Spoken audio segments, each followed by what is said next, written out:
நமஸ்காரம். உங்க கல்பனா ஸ்ரீகாந்த். நவம்பர் மாசம் மேஷ ராசி மற்றும் மேஷ லக்ன அன்பர்களுக்கு எப்படி இருக்கும் அப்படின்றது இந்த பதிவுல தெளிவா பார்க்க போறோம். இதுல ரெண்டு மேஜர் சேஞ்சஸ் நடக்க போகுது. ஒன்னு, குரு வக்ரம் பெறார் நவம்பர் 11ஆம் தேதி.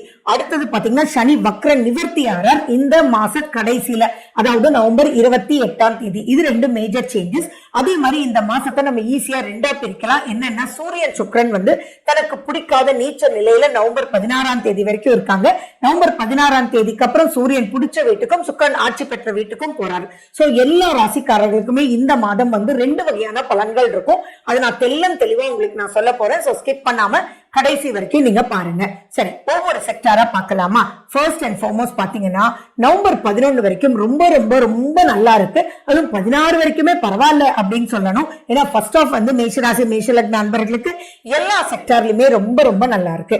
ஆனா அதுக்கப்புறம் பாத்தீங்கன்னா ரொம்ப ரொம்ப ஜாக்கிரதையா இருக்கணும். எதிர்பார்க்காத பல சேஞ்சஸ் நடக்கக்கூடிய அமைப்புகள் இருக்கு. அதுல எது பிளஸ் எது மைனஸ் அப்படின்றது விளக்கமா செக்டாரா பார்க்கலாம். சரி, ஃபர்ஸ்ட் அண்ட் ஃபார்மோஸ்ட் பாத்தீங்கன்னா, திருமணம் அப்படின்ற ஒரு விஷயம் எல்லாருக்குமே இப்ப மேரேஜ் அப்படின்றது ஒரு பெரிய ஒரு இம்பார்ட்டன்டான நிகழ்ச்சி.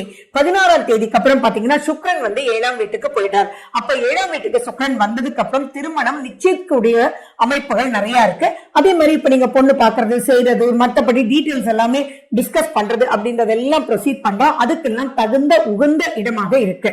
இது ஒரு விஷயம் நீங்க கேர்ஃபுல்லா இருக்கணும். என்னன்னா, உங்களுடைய ராசிநாதன் செவ்வாய் அவர் 8ஆம் வீட்டுல போய் உட்கார்ந்துட்டு இருக்கார்.